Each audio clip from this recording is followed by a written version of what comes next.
Assalamualaikum warahmatullahi wabarakatuh. Selamat pagi anak-anakku sekalian. Semoga pada hari ini kalian bisa mengikuti pelajaran fikih untuk materi hitan dalam keadaan sehat walafiat. Anak-anakku sekalian, pada materi hitan ini yang akan kita bahas adalah yang pertama, yaitu tentang pengertian hitan. Yang kedua adalah tentang sejarah hitan. Yang ketiga tentang hukum hitan. Lalu yang keempat tentang hikmah melaksanakannya hitan dan tanda-tanda balik bagi laki-laki. Ya. Kita mulai dengan pengertian hitan anak-anakku sekalian. Apa sih arti hitan? Hitan artinya memotong sebagian anggota badan tertentu pada ujung kemaluan laki-laki.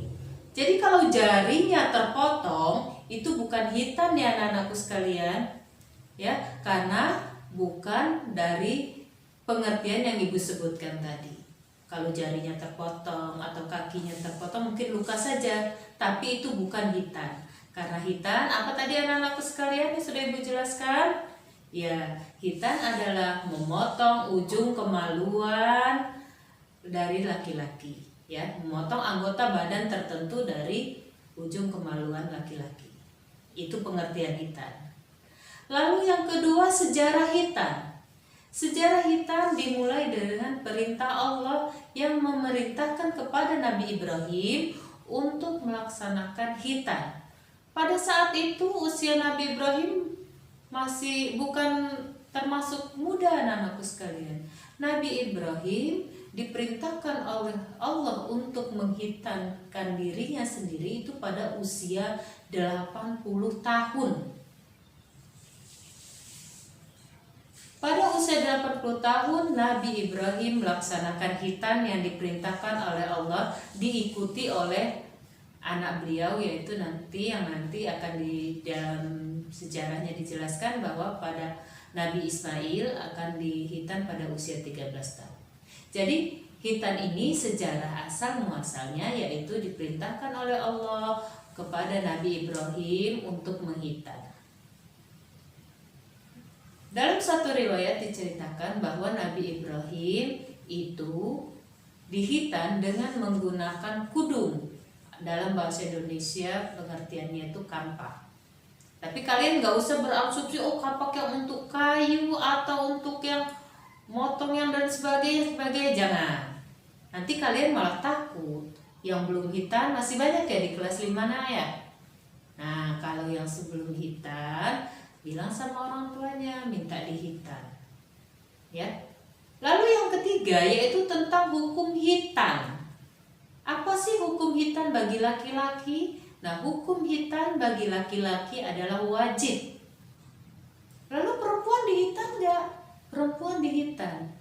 Ya, perempuan dihitan untuk sebagai penghormatan, memuliakan perempuan. Yang kita bahas di sini adalah tentang hitannya laki-laki. Jadi kewajiban seorang anak laki-laki adalah dihitan. Jadi kewajibannya dihitan, bukan pestanya nak.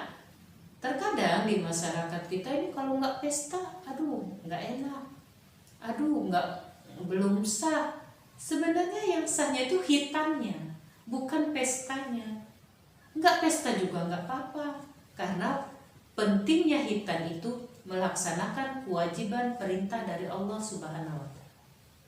Jadi bagi kalian yang belum dihitan, sudah kelas 5 ini, minta segera dihitankan oleh orang tuanya. Ke tempat Pak Mantri juga boleh, ke tempat klinik untuk menghitan juga boleh. Ya, bagi yang belum hitan, segera berhitan karena ini adalah salah satu perintah dari Allah Subhanahu wa Ta'ala. Itu hukum hitan. Ya. Lalu yang keempat, hikmahnya hitan. Kenapa sih kita diperintahkan untuk berhitan? Ternyata anak-anakku sekalian, agama Islam mengajarkan berbagai macam keseimbangan untuk kita umat manusia. Hikmah yang pertama, setelah kita berhitan adalah mengikuti sunnah atau mengikuti ajaran para nabi, terutama diperintahkan oleh Allah.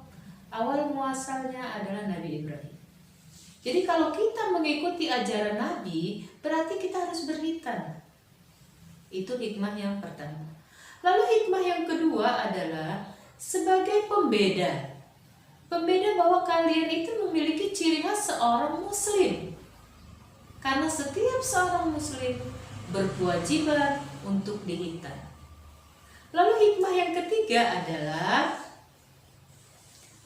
bermanfaat untuk menjaga kesucian diri dari berbagai najis. Ya, itu yang ketiga. Lalu hikmah yang keempat, dapat melancarkan ketika buang air kecil. Ya. Lalu hikmah yang kelima adalah terhindar dari berbagai jenis penyakit kelamin. Nah, kita berharap adanya hikmah hitan ini itu memicu kita supaya kita terhindar dari berbagai macam jenis penyakit, terhindar dari najis, dan kita melaksanakan ibadah kita dengan keadaan suci, bersih, dan insya Allah akan diterima oleh Allah Subhanahu wa Ta'ala. Lalu selanjutnya, anak-anakku sekalian, pada minggu-minggu yang lalu, Ibu sudah menjelaskan tentang tanda-tanda baliknya seorang perempuan. Adanya haid bagi perempuan. Lalu laki-laki juga ada. Apa sih nak tandanya balik bagi laki-laki? Lalu apa arti balik? Balik itu sudah menuju ke arah kedewasaan. Ya, udah bisa membedakan mana yang benar, mana yang bagus, dan apa yang dilarang itu harus sudah ditinggalkan. Ya, karena seseorang yang sudah balik, mereka sudah dikenai kewajiban sebagaimana dijelaskan dalam ketentuan agama Islam. Sudah diharuskan tidak boleh meninggalkan sholat, tidak boleh meninggalkan puasa. Ya, jadi nggak boleh main-main lagi karena ibadahnya sudah diperhitungkan.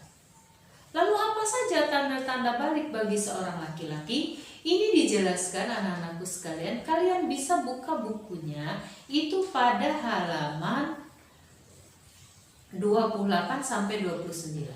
Kalian bisa baca pada buku kalian tersebut tentang ciri-ciri kedewasaan bagi seorang laki-laki atau baliknya laki-laki.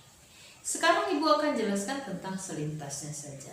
Yang pertama yaitu tandanya balik laki-laki itu dia sudah ihtilam. Kemarin Ibu sudah menjelaskan tentang niat mandinya itu karena anihtilami. Ya. Yang kemarin masih salah ketika meniatkan mandi wajibnya, nah itu diperbaiki lagi. Yang sudah Ibu jelaskan kemarin yang masih ada yang salah, ya itu diperbaiki dan dihafalkan karena kita akan mempelajari kita akan melaksanakannya selagi kita masih hidup. Ya. Lalu yang kedua, tanda baliknya kira-kira sudah sampai usia 15 tahun. Ya. Atau dari usia 12 tahun. Nah, nanti ciri-ciri balik pada laki-laki ini akan Ibu jelaskan kembali. Ya, di pelajaran umum juga nanti akan dipelajari. Lalu yang ketiga yaitu tumbuhnya rambut ya pada kemaluan. Nah, ini adalah sekalian ciri-ciri daripada seseorang yang sudah mulai balik. Untuk lebih jelasnya tadi sudah Ibu jelaskan, akan Ibu bahas, Ibu jelaskan kembali, atau bisa kalian baca pada bukunya pada halaman 28 dan 29. Nah, anak-anakku sekalian, untuk saat ini kalian bagi yang belum berhitan, Ibu tegaskan kembali, segeralah berhitan, dan bagi yang sudah berhitan, alhamdulillah ya, dan kalian harus laksanakan ibadah sesuai dengan ketentuan agama kita, yaitu agama Islam. Nah, mungkin pada pertemuan pagi ini Ibu cukupkan sampai di sini dulu. Jaga kesehatan anak-anakku sekalian. Yang penting harus sehat, harus kuat ya. Insya Allah kita selalu dalam lindungan Allah Subhanahu wa Ta'ala. Ibu akhiri, billahi taufiq wal hidayah. Wassalamualaikum warahmatullahi wabarakatuh.